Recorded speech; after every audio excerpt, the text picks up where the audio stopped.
Welcome to the next generation of warfare, psychological warfare. In modern conflict, the mind is a potent weapon. Discover General Michael T. Flynn's groundbreaking guide, The Citizen's Guide to Fifth Generation Warfare. Unlock tactics, strategies, and the mindset to navigate this cognitive battlefield that we all find ourselves in. Equip yourself against manipulation and emerge unscathed. Unleash your potential. Order now.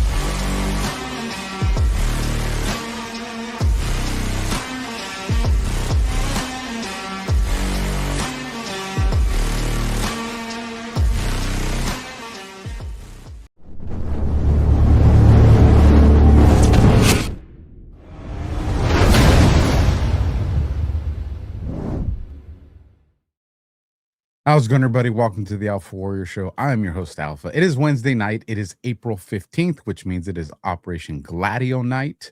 Forgive me if I cough a lot tonight. Colonel knows you guys almost lost Alpha tonight. How did that happen? Toothpaste, right? Don't talk while you're brushing your teeth. That stuff got back here, and it is kicking my butt right now. So I will try to mitigate that while the Colonel's doing her thing. But before we do that, we haven't done it in a while. Let's get some ads and let's pay some bills. And first on deck, of course, we're going to rock with the Rumble wallet. And hopefully my voice will carry me through this. This is going to be rough. But the QR code's on the screen. So where my voice lacks, your phones will compensate. They can cancel your accounts, freeze your cards, decide what you're allowed to buy, say, or support. Big banks and financial institutions have total control and they use it. That's why financial independence matters now more than ever. Introducing Rumble Wallet, a wallet built for real freedom. With Rumble Wallet, you control your money, not a bank, not a government, not a tech company. Buy digital assets like Tether, Tether Gold, and Bitcoin in one secure place. No permission, no middleman, no cancel button. And when you support the creators you actually believe in, you can use the Rumble Wallet app to directly tip content creators securely, instantly, and without interference. This isn't a credit line that they can shut off. It's your wallet permanently. Yours to protect your future. Yours to protect your family. Maybe protect your throat. And when the system fails, and it will, when the institutions turn on their own people, and they will, financial sovereignty is the difference between security and vulnerability. Rumble Wallet isn't about politics. It's about freedom, ownership, and protecting what's yours. So take control today. Download the Rumble Wallet now and step away from the big banks for good. True ownership, true protection, true financial freedom. That was so much harder than you guys will probably ever understand. So remember, all the links to our partners and sponsors and affiliates will be down below. We got one more ad, and then when we come back, we got the Colonel. Science proves that a healthy immune system is the body's first defense against the smallest of ailments to the most catastrophic. Coriolus versicolor is the most sought-after, all-natural supplement for both humans and pets to help boost the immune system. There are over 400 studies worldwide on its effectiveness in humans, including Sloan Kettering Cancer Center, MD Anderson Cancer Center, and now from the University of Pennsylvania School of Veterinary Medicine. Together, we can help reverse this terrible tide now plaguing your loved ones and give them the immune-boosting supplements that they need.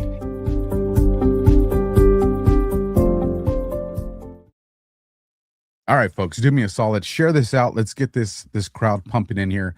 I'm going to bring up the Colonel. Colonel, I'm going to rely heavily on you tonight. You're probably going to see me on mute because we will see how it plays out. Hopefully it goes away. But thank you for joining us. We're doing part 2 of what we started when I was out in Nashville last week. And it was a very interesting conversation, and I like where we're going to go. So do you want to kind of recap last week a little bit before we push forward?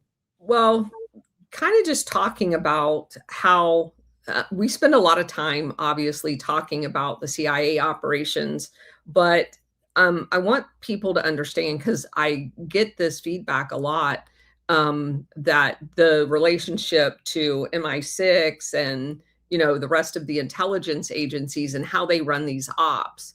And there's multiple ones of these going on around the world all the time.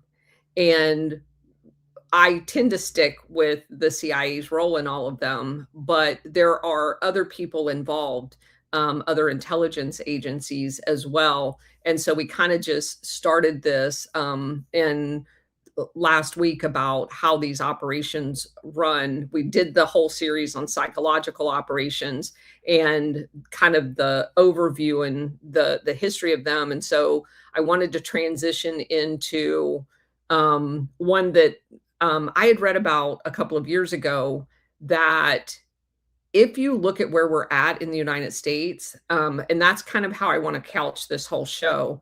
I want you, although I'm going to be talking about Lebanon, I want every one of you to, as we go through this material, look around you.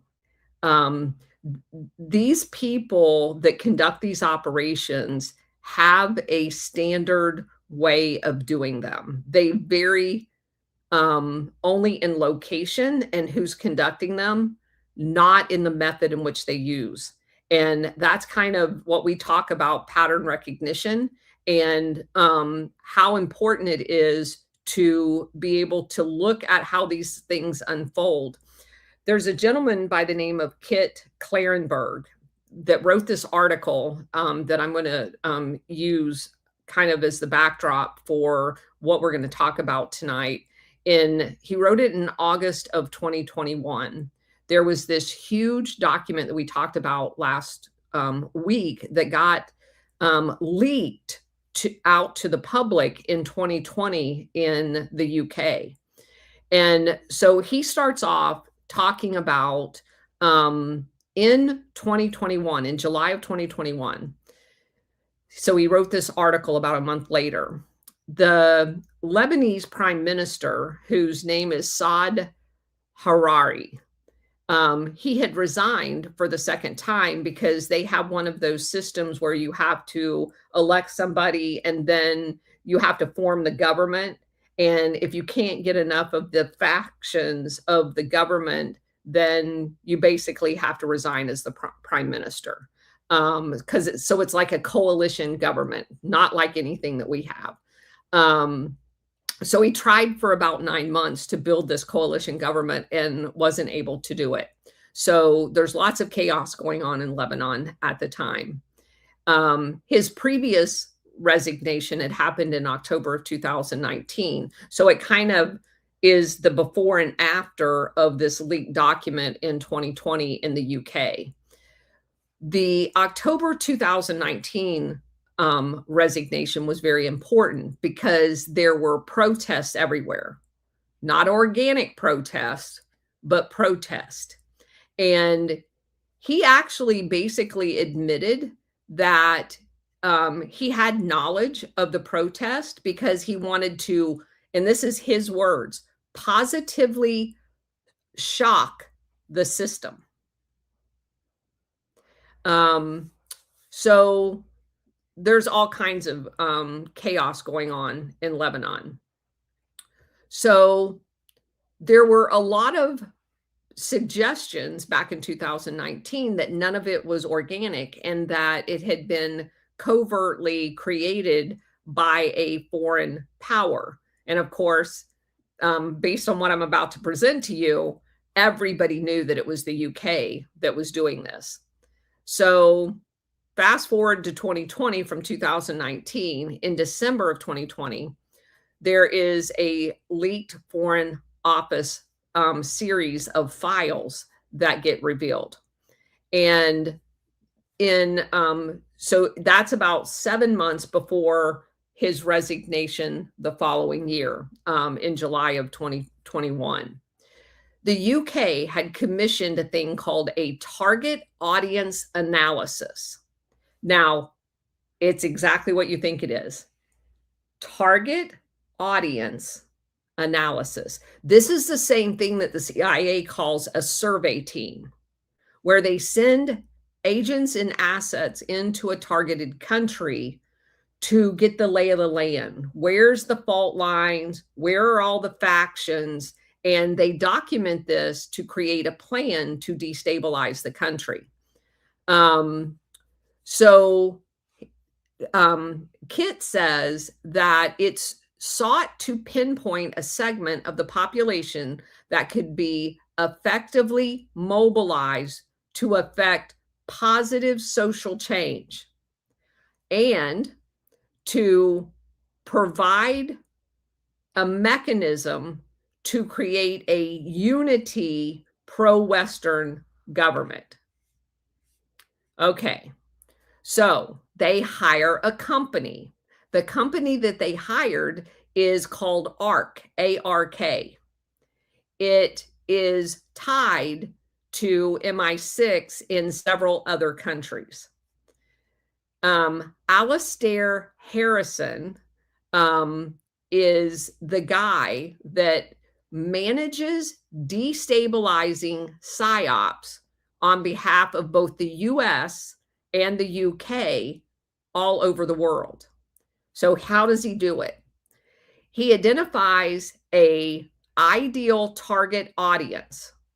They amount to their going in position is they want this targeted audience, and it can be multiple factions, to amount to 12% of the country's population.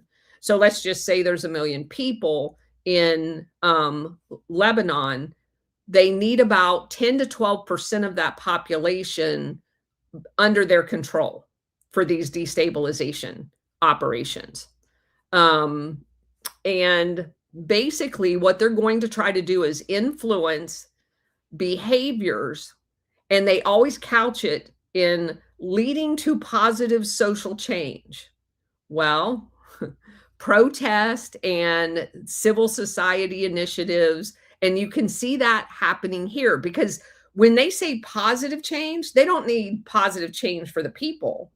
They mean positive change that will align them with whatever agenda that they have on tap. And generally speaking, in foreign countries, it's to align them with the UK or the US or the West in general, as opposed to the Middle East, which is where Lebanon is. It's a control mechanism. So when you port that over to the United States, when they talk about positive social change, they don't mean in the United States positive social change for our republic.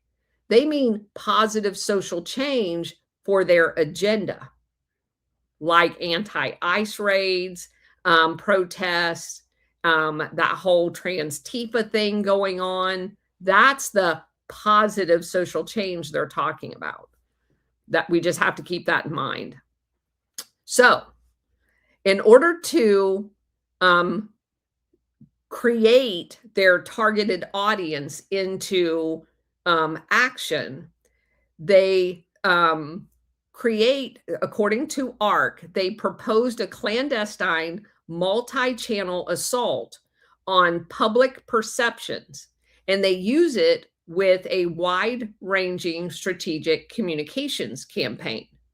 So Whitehall, which is kind of like their funding mechanism, created a document for the project, and it was going to cost 200 million pounds.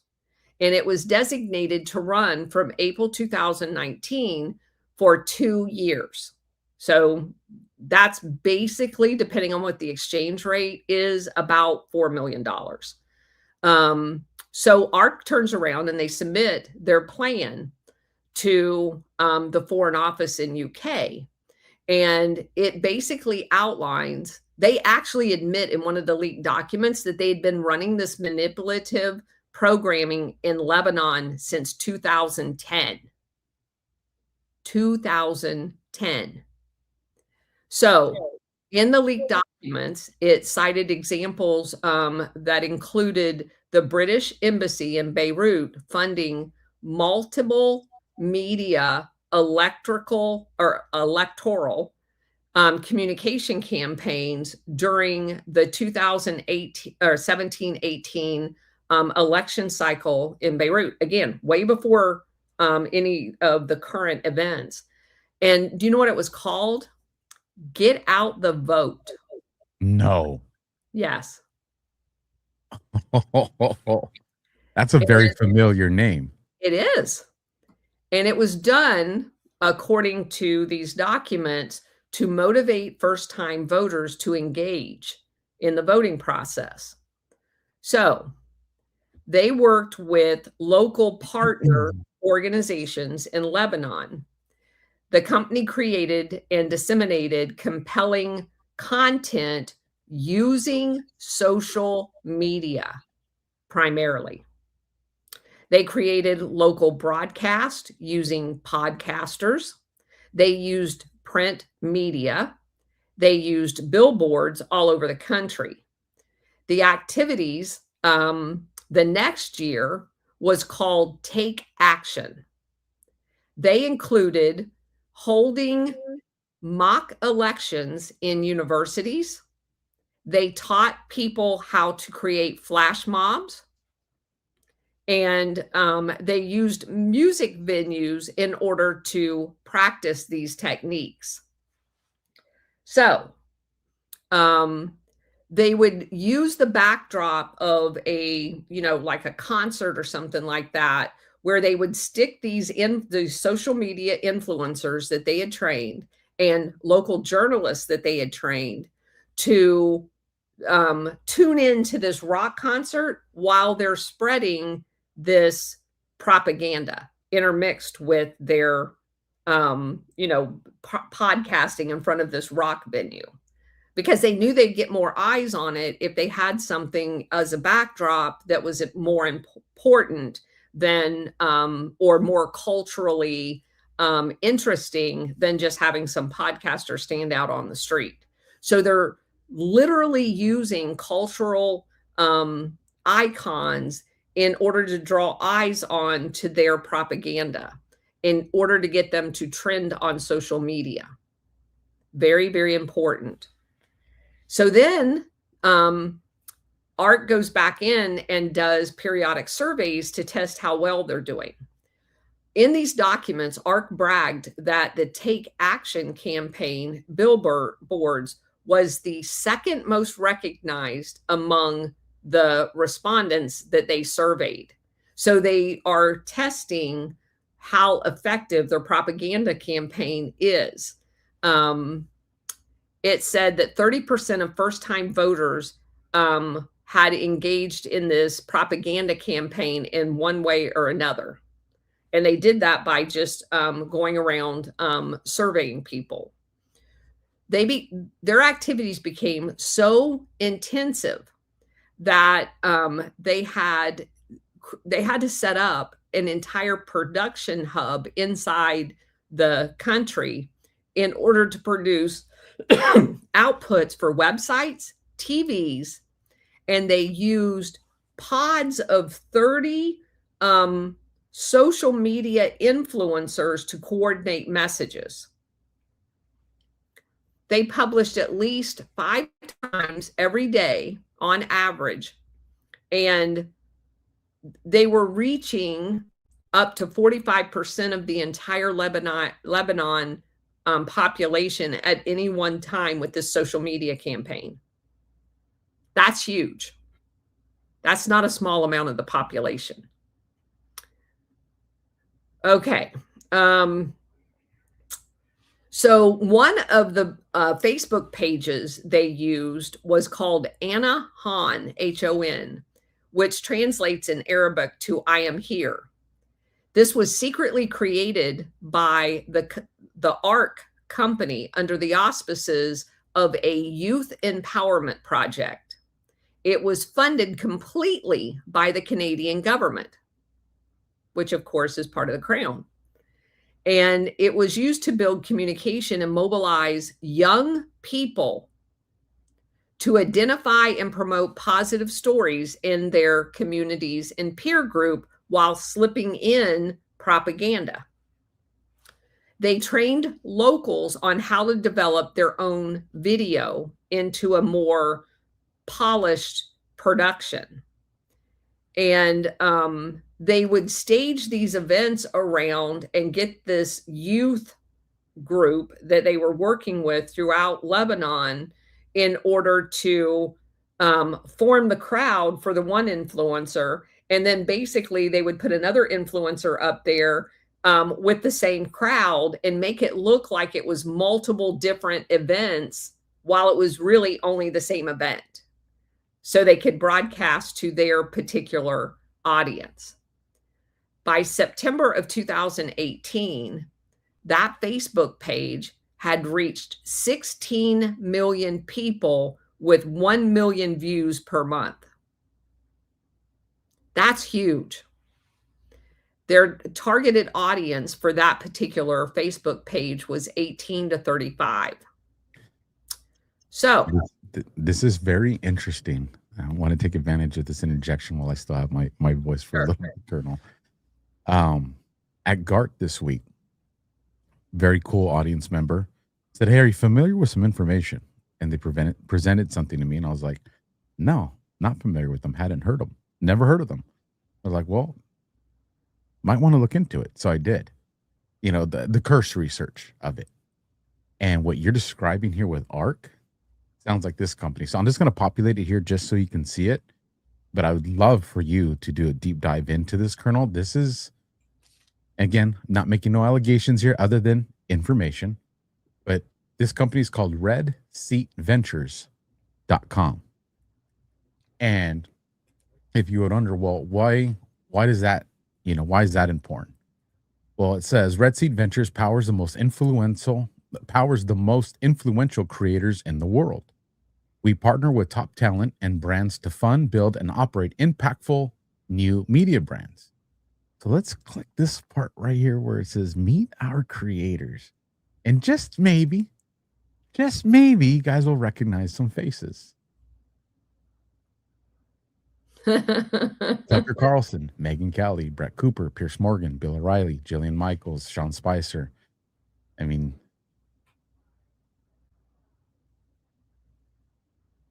now, if you say, this is interesting, you're going to have fun with this one, Colonel, given this topic.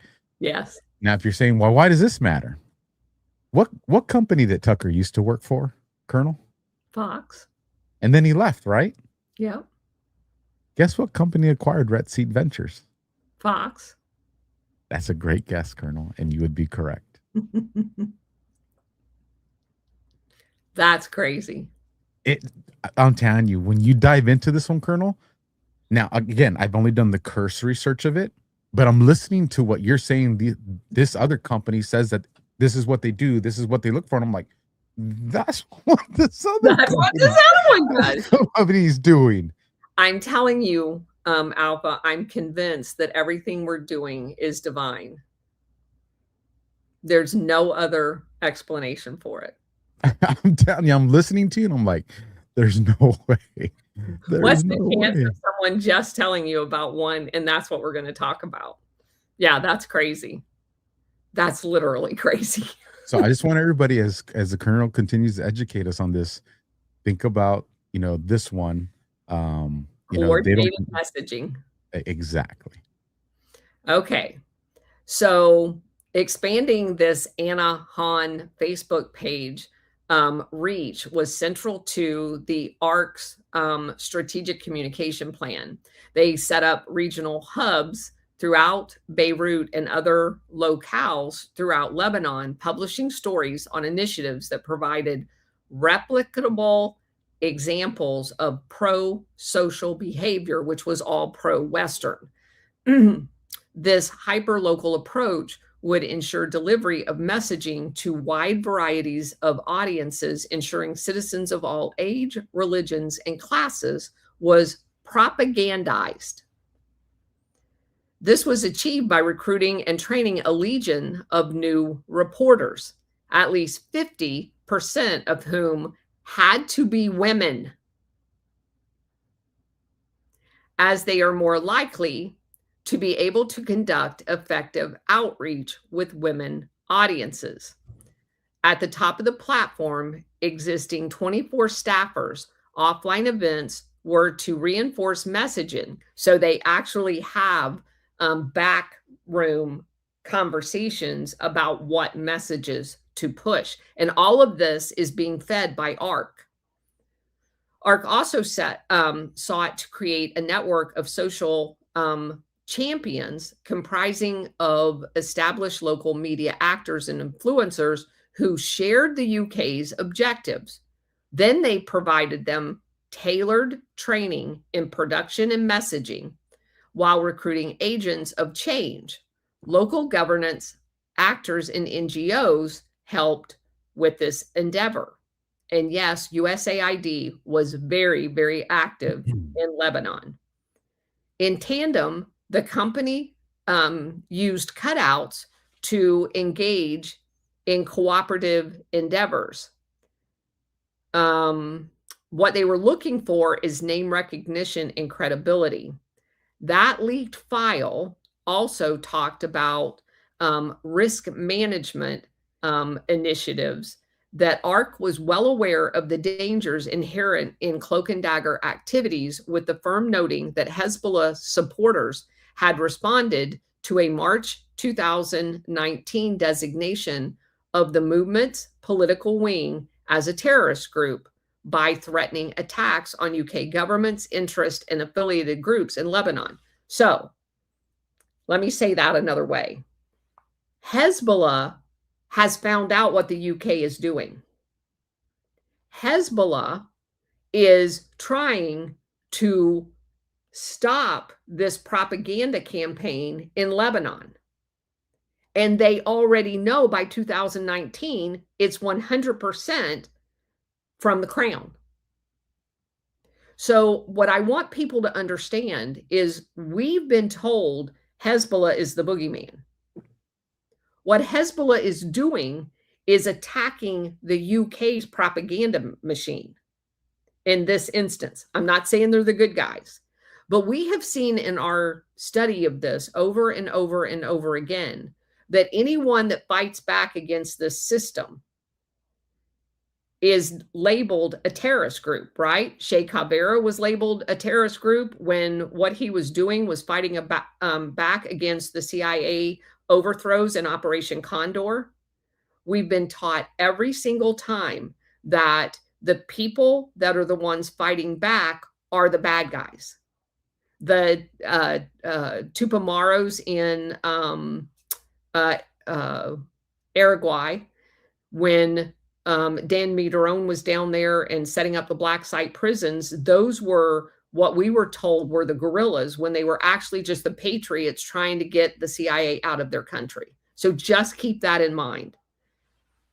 Still, the company assures the Foreign Office that it would be able to forewarn the department if there were any direct threats of revelation of the strings that were tied to all of this propaganda.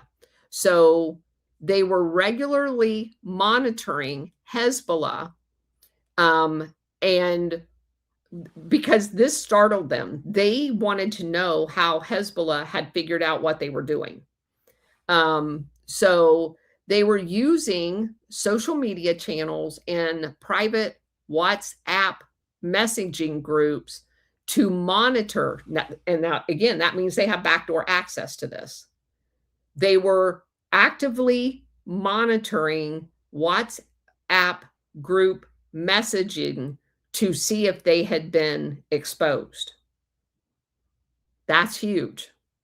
And we already know that you can already penetrate WhatsApp through some type of a backdoor. Just be aware of that. So the UK is monitoring that to try to figure out how Hezbollah has already gotten on to them. Okay. Let's see.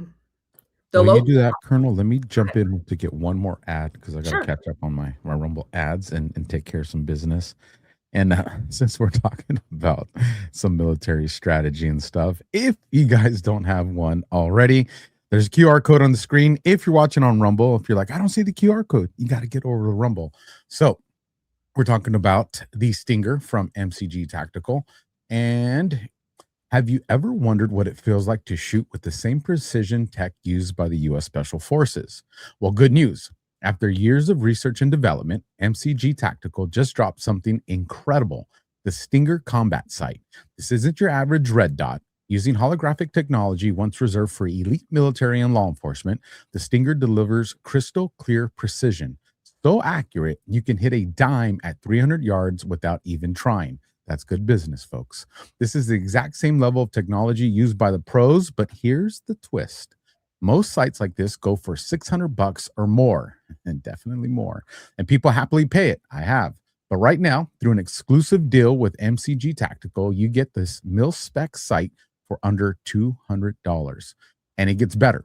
For my listeners, you're getting 67% off, and they're covering the shipping. Just scan the QR code on the screen or go to mcgtac.com/alpha to get yours today. The only catch, supplies are tight, and these are already flying off the shelves. So if you want a site built for the best, now's your shot. Grab yours before they have shut down the orders. Again, limited supply. The sale is on, folks. Go to mcgtac.com/alpha and get that. And if you're watching the replay, that link will be down in the description if you don't scan the QR code on the screen. But please continue, Colonel. Okay, so another one of the leaked documents talks about a response from ARC when they were questioned by the UK about possible moles in their operation and how Hezbollah.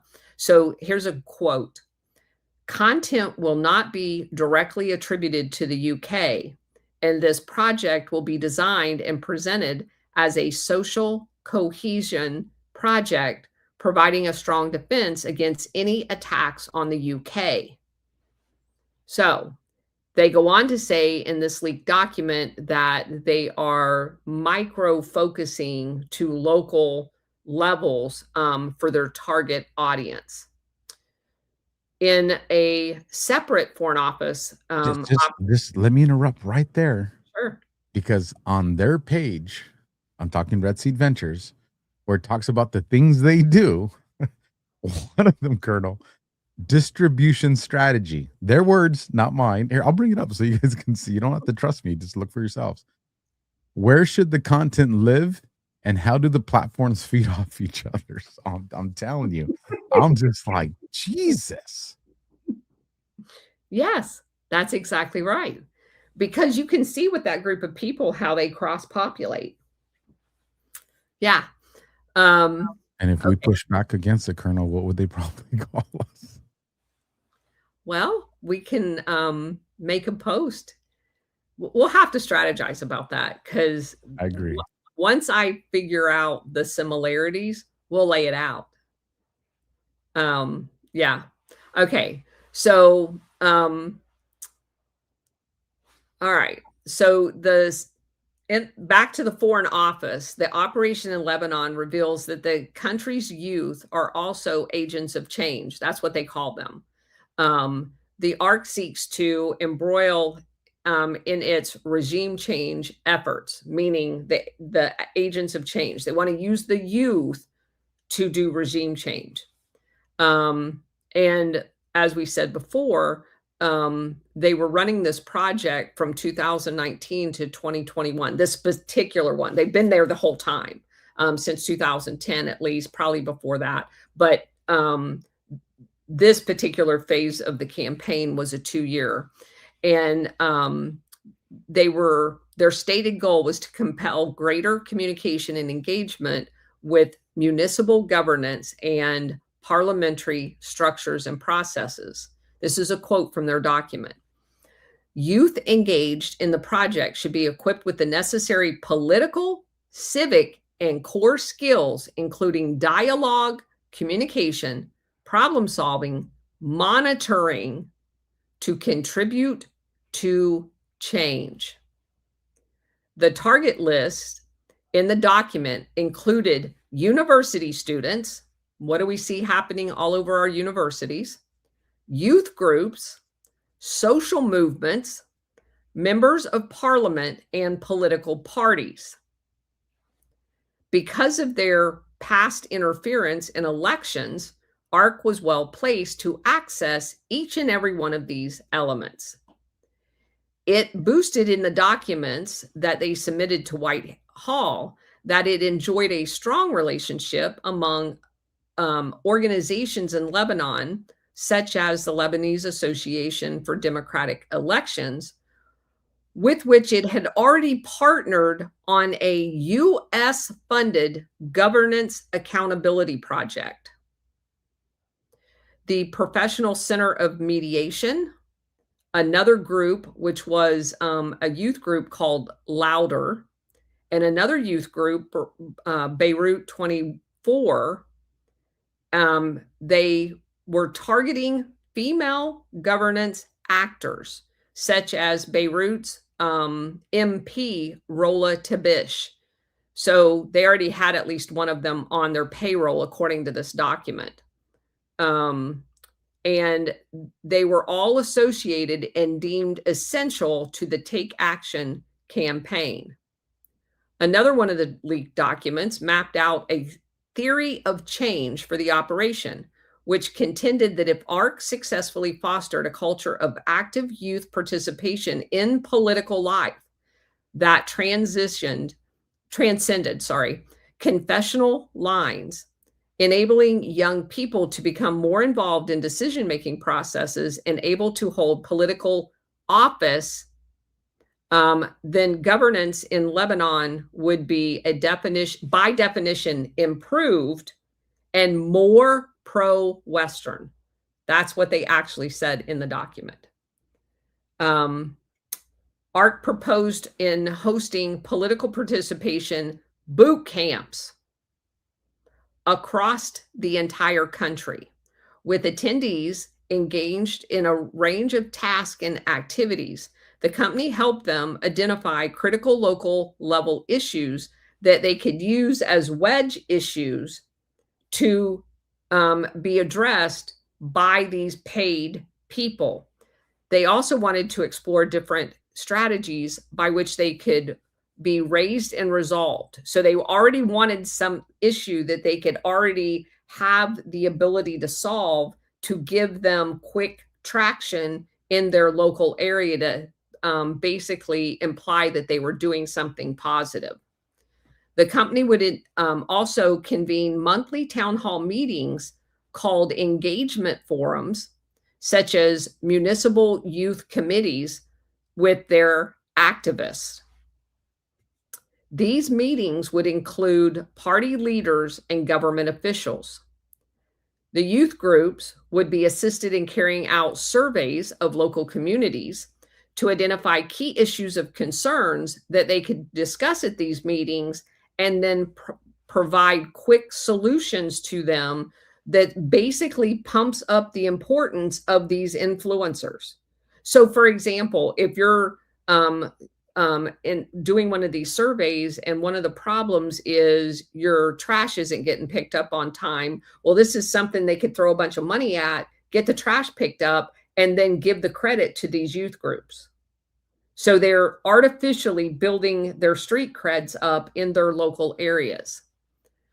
For the first year of the project, these summits was facilitated in-house. Responsibility for organizing them was then transferred to the groups themselves. So ARC is there doing it all for the first year, and then they turn over this to make it look more organic. So just hypothetically, Colonel, could you see ARC doing something like maybe finding a local person and then putting them in front of a news story to create that this person is the new face of media, the new face of an investigator, and then orchestrate that person going onto other podcasts and mainstream media outlets to make it look like this is just all natural requests coming in, and all of a sudden you're creating the hero that people are going to start to follow? Yes, kind of like what's happening here right now. I mean, I didn't want to say any names, Nick Shirley. Like him, he's doing great stuff. Just putting it out there. Yeah. And others. Yeah, it's very interesting, isn't it? How this parallels exactly what's happening here, where people mysteriously seem to have some inside information and they become the face of a news item out of nowhere. Out of nowhere. Yeah. Is it really out of nowhere? And then history's teaching us something. And then they're everywhere. and then they broaden their message to include political talking points. And then the ones that did exist back in the day never got purged. Nuh-uh. Weird. I'm sure it's just a coincidence. Just a coincidence. So one of their recommendations was the creation of a network of young women engaged in politics. Oh, I don't know. Do we have a lot of young women engaged in politics right now? We do. We do. And they're kind of out there, aren't they? They are. Yeah. So I find it very interesting that there's a lot of male congressional members that you've never even heard their name. But all of these young females are all over everywhere doing everything. Weird. When you're reading this, Probably just a coincidence. I'm sure it's another coincidence. So they assigned mentors to these women so that they could create a national group of capable women to push change. Training resources and educational material from the project was to be published online, on social media, and youth-focused websites that all were ran by ARC.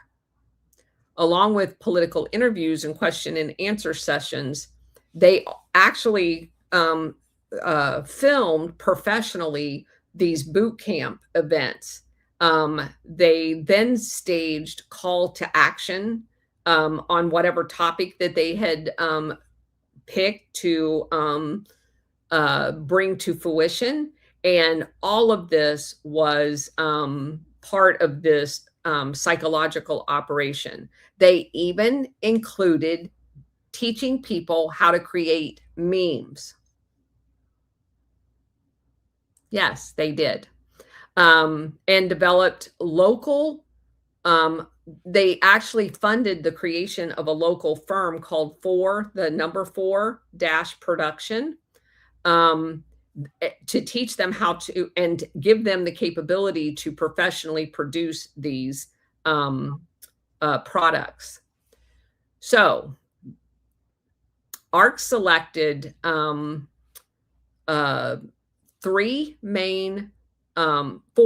main places that were given priority: Tripoli, Beirut, Becca, and I don't know how to pronounce this last one. It's CHOUF, for intervention operations as targeted audience analysis. They found young people in those areas that were deemed most likely to effectively influence and engage the political behaviors of a much broader group. And the company's previous campaign, basically, they almost had like a grading system to grade whether somebody was a credible actor. And those are the people that they focused on developing the most.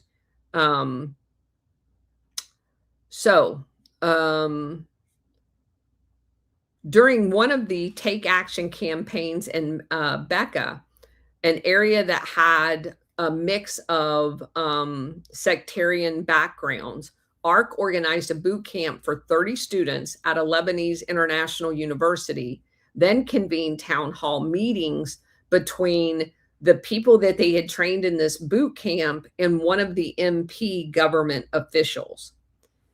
One of the other things they did in one of the other areas, which was considered a more urgent area to address, was increase youth activism following the 2016 municipal elections that had turned out poorly for the UK.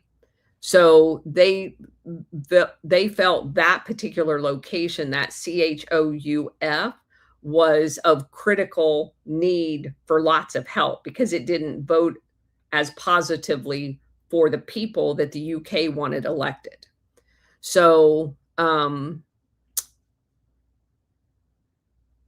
The need for total secrecy was again paramount in all of these documents. They talk about it constantly. ARC would stress that the project would not be in any way connected to the UK government, but instead, quote, presented to the public as a Lebanese-led youth political engagement project, unquote. So they wanted to make sure that it drew attention to previous experience successfully implementing low visibility projects in the country without the UK's hidden hand behind it. But of course, it was there the entire time.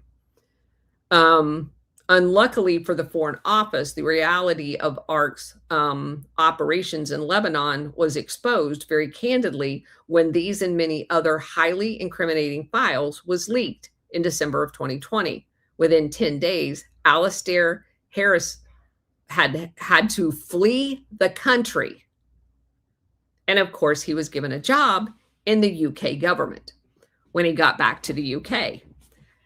Which basically concreted all of the suspicions that everybody had there of what they were doing. The extent to which the operations outlined may have influenced the anti-government protesters in that same time frame is unknown. What is known is that throughout Lebanon, there was unified outrage that not only had the UK orchestrated this entire thing, but several members of their government that were controlled by the UK had outed themselves by being part of it. But if you look at the way that the Western media, to include the United States, covered all of the unrest, even after these documents got leaked, have you ever heard about the documents that got leaked in 2020? There was no press of any of this. And it was widespread reporting in the Middle East that this was going on. Because I found several, that's the beauty of Yandex. You can find these articles and it translates them for you. I found several articles of the release of these documents all through the Middle East. And so a lot of different countries over there understood what was going on in Lebanon, and the entire West, it was like completely blacked out. There was no reporting here at all on it. There was a Democracy article published weeks after all of this upheaval began, which documented the quote unquote frontline role of the women in the quote unquote revolution. It also recorded how feminist groups had marched to Beirut's historic kind of Muslim area, armed with banners bearing radical slogans relating to gender equality, social justice, and women's rights. This is a quote: "If there were no women, I don't think the revolution would have happened," unquote. Right? I sign off on that one for a lot of reasons. Yeah. And it goes back to the comment you made earlier with here stateside. We see a lot of these young, whether it's congressional members or even influencers, there are a specific look and demographic of women that they're utilizing to do that. And I think that serves a purpose. It is on purpose. On purpose. So the question got asked, how many of these that were pushing for greater change and holding institutions accountable had all been trained by ARC. And there was quite a bit of reporting that drew a direct correlation timeline-wise that it was the overwhelming majority. There was literally nothing about it that was organic. There was a Reuters report that was called "Young, Angry Lebanese Ditch Their Differences to Target Unjust Systems." And then it goes on to say records how youths of different sectarian extractions had banded together over the course of the protests as if they were unified in their outrage, which, again, Reuters is a direct descendant of MI6. And so they're actually trying to promote the fact that these people just, crossed the aisle of all of their differences and presented this unified, and it was completely organic. That's the kind of reporting that we got. That's not at all what happened. The entire thing was manipulated. They went in with survey teams. They went through all of the different factional areas. They picked people from all of them. They trained them in these cells in order to basically conduct psychological operations as operatives in their own country on behalf of the UK government. That's so happening on social media right now. It is. That's why I found this article. I mean, I'd read this article probably 2 years ago. And as soon as I started the research into this, I was like, I've got to, and I read quite a bit of Kit's material. I don't politically agree with him at all, but he's a very good investigative reporter. And it took me like the better part of a day to find this again, because I did not bookmark it, which it is now bookmarked, because it really goes along with illustrating how pervasive these psychological operations are and how they are so good at making them look organic. But once you understand their targeted people and their methodology, it is so much easier to recognize them when they're happening. It is like the part where you're kind of teaching us about the survey groups, right? They send them out there, and it's going to give them all the data that they need on how they're going to facilitate it.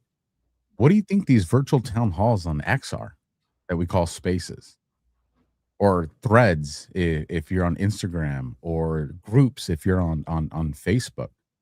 They get this isolated group, and it's a living poll. They get to go in there, have some of their actors go, deliver a headline, deliver an ideology, see what the feedback looks on it, see what parts people are receptive to, what parts people are concerned with. They go back, they report that in their debriefing, and they know exactly how to deploy the op in the next few days. Yes.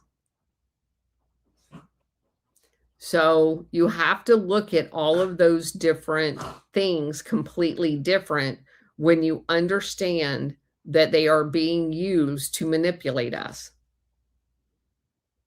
So I just found all of that completely amazing. So Lebanon, as a result of all of these psychological operations and the destabilization, so they present them all as, we're bringing democracy to you, when actually they're destroying your country. And as a result of all of this, just recently, the World Bank has predicted that Lebanon is going to be one of the worst countries that they had ever seen in the last 150 years economically. And despite how bad the destabilization has been in Lebanon, basically this sets the stage for ARC to go in and rebuild it in the way in which they want, which we know that they do this all the time.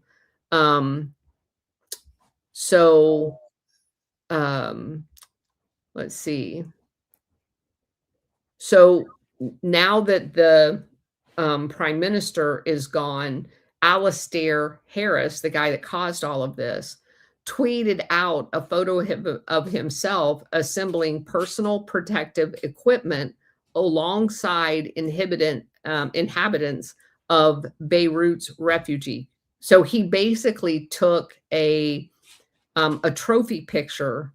So they have a refugee camp now because conditions has gotten so bad in Lebanon that there's a picture of him basically in this refugee camp as if he's triumphantly returned now that they've been able to accomplish part of their goal. Now, Um, this is the Alistair Harris that I've managed to find, and it looks like it adds up with the same guy. yeah, Um, yeah, that's him. okay, just want to make sure I have the same one. Yeah, for the UK government, UN War Crimes Tribunal. I investigated crimes against humanity and genocide. How convenient. Yeah, the guy that creates crimes against humanity is investigating them. ARC's website states the company delivers programming that meets short-term stabilization objectives. It's always the exact opposite with these people. Always the exact opposite.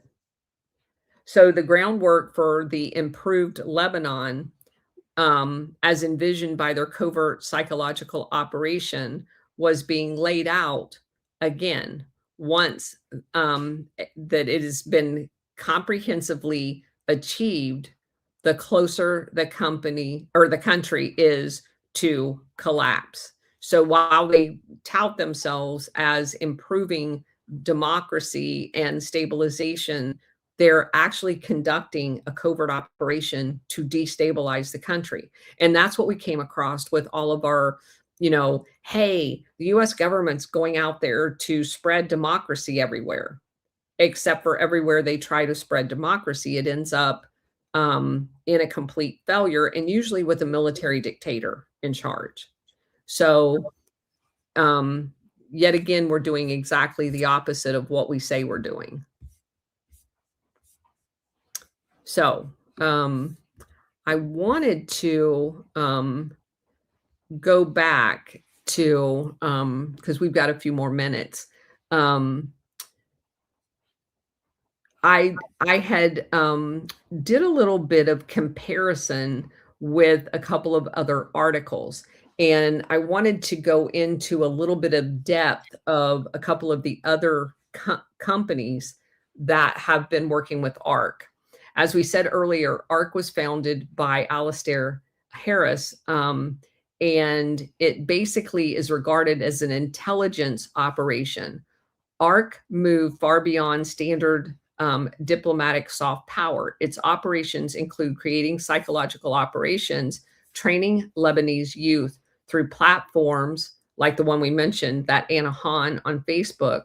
ARC created digital ecosystems designed to bypass sovereign media and directly shape the political conscience of millions of young Lebanese. By masking this funding as social cohesion and youth empowerment, the UK ensured that its hand remained invisible, creating the illusion of an organic, bottom-up operation. There was another company that helped them. It's named Siren Associates, SIREN. They specialized in policing transformation. Siren has been embedded in Lebanon's internal security forces since 2008. You can think of them as like the Office of Public Safety that would go in and train the police to do really bad things. Their role is to secure institutional buy-in for British objectives, led by figures like Jonathan McIver, whose background includes policing in Northern Ireland during the Troubles, which is the whole IRA timeframe. So the same guy that was instigating all of the chaos in Britain is in Lebanon. And how do you spell that siren again? SIREN.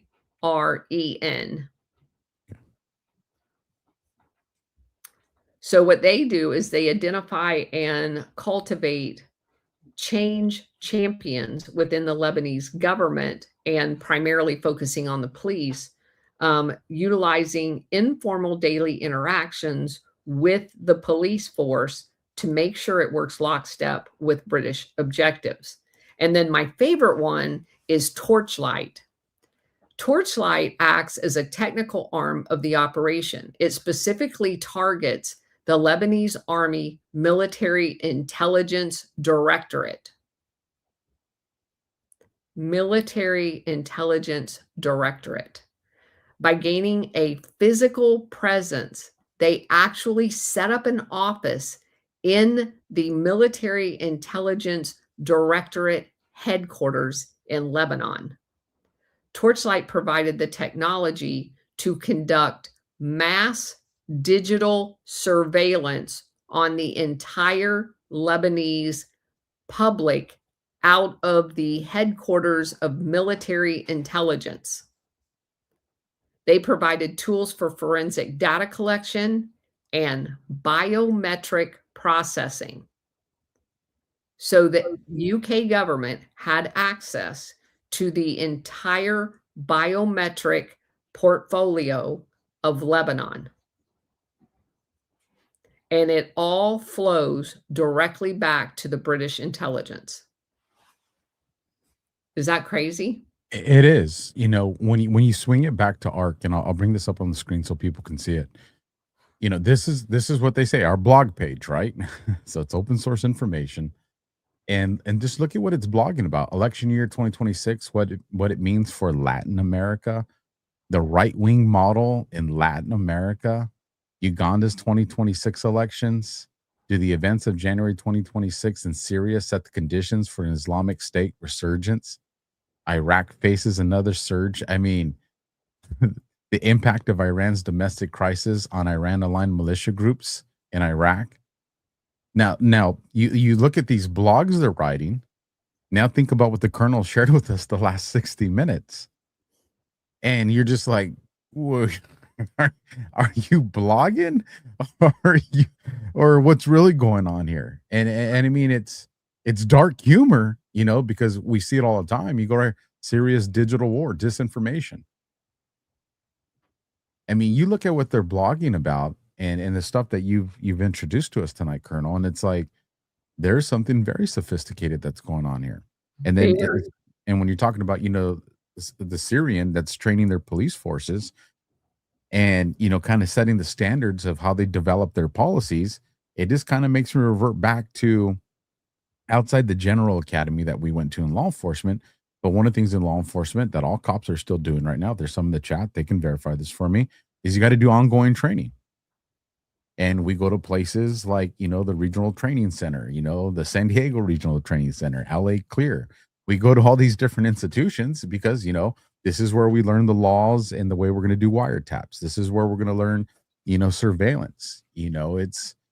And granted, a lot of these guys I developed really good friendships with, and I know they're good people, but it doesn't mean that the information that was passed on to them didn't come from these formal organizations that were trying to set a standard that was going to allow them to operate the way they wanted to.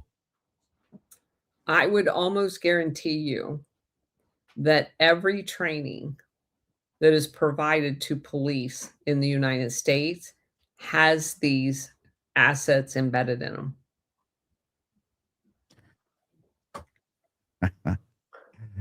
I'm not going to argue with that, Colonel. And I also think something else is going. I know this part is true because I found this with the Office of Public Safety. Do you know why the assets are embedded to do that training? Because every time they meet a group of cops, they're surveying the cops. As far as recruitment? Yes. And that is how those cops were selected to attend that elite FBI training. And what was that training for? Well, that training is the one that gave us Dan Meterone and many of these other nefarious cops that were recruited out of those FBI training classes from programs they had administered to local cops at the local level to be hired into the USAID Office of Public Safety to deploy abroad and overthrow governments, and to set up the policing for those new military dictatorships that ended up setting up black site prisons. That's heavy, Colonel, because That's you're 100% true. You are making me reflect on my career pathway through law enforcement, and the accolades I've shared with the other audience. Like, I had a very promising career, with what I did, all up into including an award signed by James Comey himself. Not happy about who signed it, but I earned it. And it was this pathway that was being established. But then the moment that one particular individual, that was involved in the law enforcement side of the San Bernardino terrorist attack, when I pushed back against that corruption, it was like, oh, this guy's not going to go the direction we want him to go. They were grooming you? I hope not. That's exactly what you just said. But then you stepped out of line.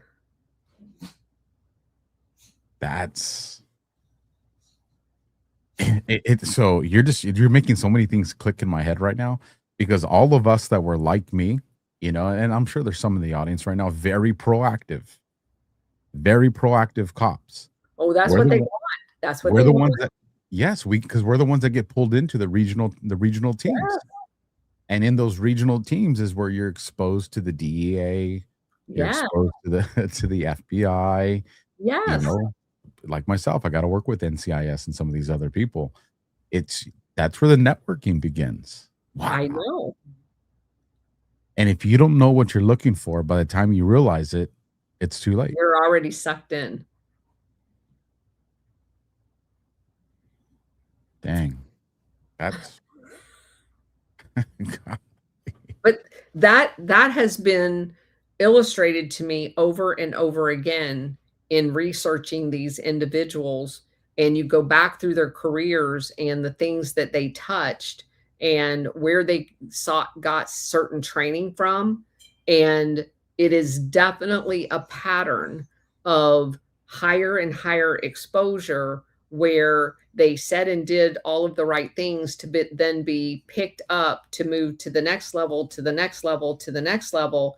And before you know it, they're being deployed under the Office of Public Safety to, foreign governments. And then when they're there, they're not there to do what you and I would think is police building and stuff like that. They're building a machine, and that machine is built to repress the population against whoever the selected leader is, not elected leader. I was talking with someone this past week, Colonel, brilliant guy, Marine. I won't say too much about it because I don't know how much he wants revealed. But this guy's definitely worked with some 3-letter agencies, and I know this guy to be a good guy. This is a dialed in Marine. And we're kind of having a conversation, not about this specific topic, but about this infiltration into the intelligence side of law enforcement in the military. And if you put the right guys in these places, like guys like myself or him or others, you could destroy crime in this country in a very short window. Yes. But they don't do it. Because they don't want it destroyed. They use it to keep us living in fear.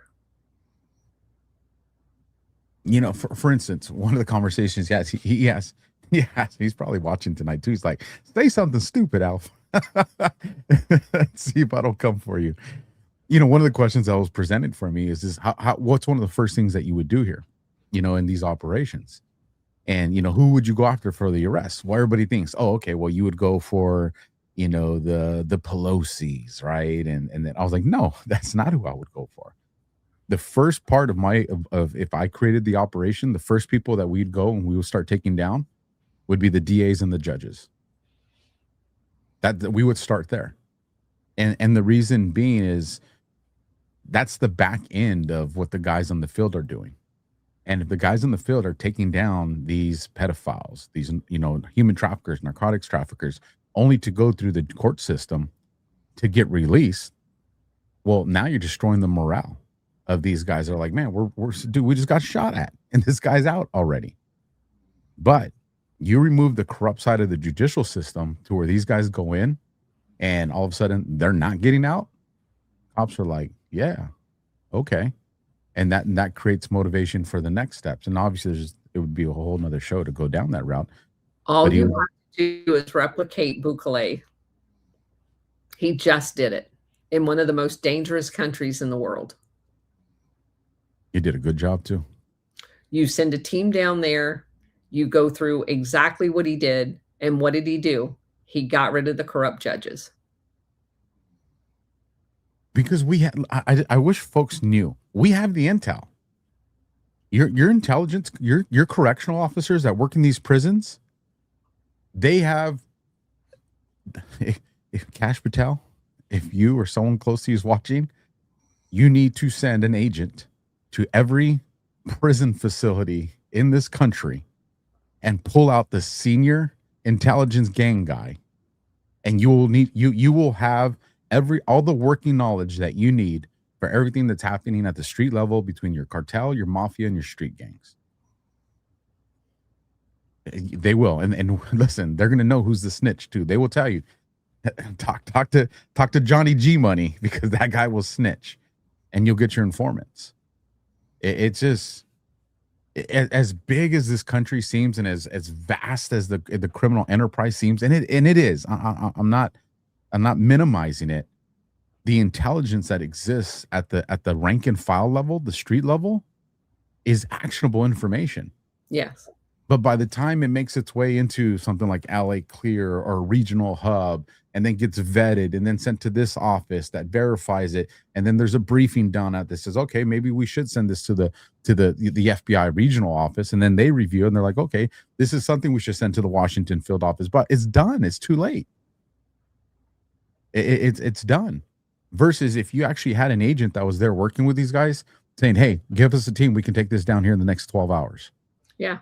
You have to empower a decentralized mechanism to do exactly what you just said. Yeah, it cannot be centrally done. I agree completely. Man, you're gonna have you do this all the time, Colonel. You get my brain going, so the show's over and I start thinking about, remember Detective so-and-so, Lieutenant so-and-so, and you remember you want to do that operation and they were pissed, and you're like, what were they so pissed about? That's a good thing. It's just like, man, were they lazy or were they working for someone? Because listen, sometimes it is lazy, right? Occam's razor. Some people are just lazy. But some of these situations where it's like, I just remember thinking, Colonel, I'm not going to say because I don't know and I haven't researched it, but there were certain people that I presented, hey, let's do this operation. It's like, these are things that can lead to your promotion. Like, why would you not want us to do this? And it's minimal, financial costs. Safety is no different than anything else that we do, in this field. And it's just like, no, you want us to go worry about graffiti? Like, what? You're getting too close, Alpha. You're getting too close. Well, listen, this time it would be so much different. Colonel, I saw Warhamster in the chat. He said he was on a lot of phone calls, so he got in late. So appreciate you, brother. Reach out to me. I'd like to bring you on to do a show, Warhamster. So let's definitely connect. It's been too long.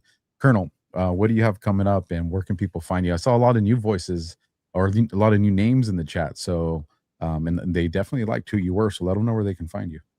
So you can find me on X at Colonel Towner, and you can find me on Rumble at the Colonel's Corner. We do a show every Monday through Friday at 4:00, and I'm here every Wednesday night. She is indeed. Folks, we were going to do Just Alpha half an hour after this show, but I am struggling. I'm so embarrassed. Listen, if you joined the show late and you're like, Alpha, your voice is a little different. I almost died tonight with toothpaste. Okay. As embarrassing as that sounds. And it is, my throat hurts right now. And I'm not going to be able to pull off a 3-hour, 4-hour show. Because it's been a struggle. So tomorrow night we have Overwatch and the Guardian after sit rep. And then Friday night we will do the Just Alpha we're going to do tonight. It's just, trust me, folks. It's just the best way to describe it is just like I just feel like there's a bunch of menthol. My breath smells beautiful right now. I'm sure it's just like frosted flakes, but it's just like, wow. Don't ever swallow toothpaste.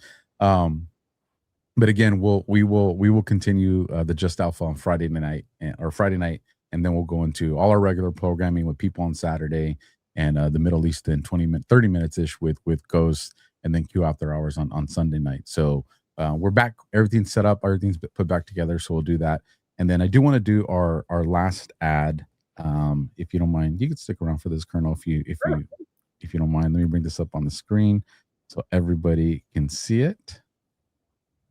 And it should populate if I did it right. Yes, there it is. If you guys saw, probably about 2-3 weeks ago, I interviewed Ron Oliver and Doc from over there at Neutronics Labs. And they were telling me about a product that they have, IGF-1. And, you know, there is a testosterone crisis in this world, or in this country. Well, yeah, definitely this world, but specifically in our country. It's been exploited. And if you saw that show, Ron had me fired up, and I was like, I gotta get my hands on this stuff, man. And so they did. They actually expedited me some packaging. And people always wonder, do you really, this, you know, a majority of the products that I talk about on my show, either I'm taking it or I know somebody who is.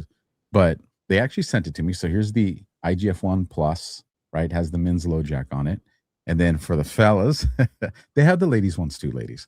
But here's the man's edge. This is the testosterone booster. If you're young and you want to make babies, you definitely want this one. I'm going to leave that at that. You guys are smart enough to figure out the rest. But there's a lot of benefits to this stuff, especially with like the cortisol levels and the stress that happens in your life. And one of the things that Ron had said is, depending on people's, body, it may take a couple days, maybe even a few weeks before you start feeling the effects. So I did wrong, because you guys know me. I'm a Virgo, so I got to make sure I do things the right way. So it's like these directions are little, but I got to read it. And he's just like, hey, man, just let's connect on a video call, and I'll walk you through this for your size and shape. So we're talking, we get fired up, and I take this while I'm doing it with him, right? And he's just like, all right, man, it's in a few hours when you get ready to go to the gym, like, you're going to feel it. We're probably somewhere in the window of like 20 to 30 minutes into this video call, Colonel. I'm like, bro. I don't know if it's that pseudo effect or what, but I'm feeling really good. Not like that energy jittery, like you just drank a Monster and you're like, oh, let's go dismantle an engine. Like, no, I just felt like I had good energy. But here's the thing that it really caught my attention. Again, I'm speaking for an experience for myself. I asked them, have people reported back improvements in their vision? Now, I got good vision. My vision's 20/20. But while I was talking to them, like all the letters, like on the screen, everything looked more crisp. And he's like, dude, you're going to learn a lot of benefits that come out of this stuff. And so let me bring this one on the screen. You guys see the barcode, but I also want to bring this on the screen so you guys can see it right here. The man's edge. That link is right there. It'll be down in the description. I'll tell you guys what, nothing changes if nothing changes. I've been doing my best, Colonel, to get people that have solid products that are on here, like with the mushroom stuff, and the different things that are out there. But ladies, they do have a version for this for you guys, and it's called women's. But I'm telling for my fellas, you want to get this stuff. As a matter of fact, I was so fired up because I've been taking it for quite a few days now. I said, Ron, they have a what do you call it? Not a prototype, I think, or is it a prototype or like a beta version or something like that? Yeah. Like that one that's not out yet, but they got the sample bottles. Well, they have this, this is 300,000. There's a 600,000. Well, they came out with the 1 million one. And I'm like, you got to give me that 1 million one, man. He's like, I got you, bro. So what is that? The dosage or the strength of it? Yeah, it's the strength of it. I don't know it's NGs, whatever. You want to start with the lower one. Yeah, it's 300,000 NGs, whatever the NGs stand for. Milligrams. That's or maybe nanograms or something. NG. Yeah, NG. But the thing about it, and for those that you can go watch the show, like I said, it's like 2 or 3 weeks ago. It's called the testosterone crisis, and they explained the product in detail, which we don't have enough time to do that tonight. But it comes from the antlers of the deers out there in, I think, is it New Zealand? I want to say it's like New Zealand or Australia, where they're just very pure. But anyways, like I said, a lot of good stuff. Liquid from deer antlers. Yeah, it's the, I don't want to beat this up. It's the inside of it. Yeah, it's the inside of it. And the deers are not harmed during this process at all. Just for people to know. But just know it's going to help with your immune system. It's going to help with fat burning. It's going to help with, your muscle building. It's going to help with all those things. But again, your energy. Deer shed their antlers, so. Yes. They're probably just collecting them. And so, again, wanted to give them a shout out, you guys. So, again, make sure you go visit neutronicslabs.com/alpha. That link's down there. They're doing 50% off right now on the auto ship and a platinum bottle of IGF-1 completely free of charge. Plus, you'll get an extra 10% off when you use the code ALPHA. So, capitalize on that stuff, you guys. Make yourself healthy. Stay in the fight. We all need it, especially, again, with those cortisol levels. Colonel, thank you for that. If you don't mind just hanging out right now on the end, because I want to give you one more little bit of information about that site we talked about. So, you guys, smash the thumb, leave a comment. We'll catch you on the next one. Good night. God bless, and Semper Fi.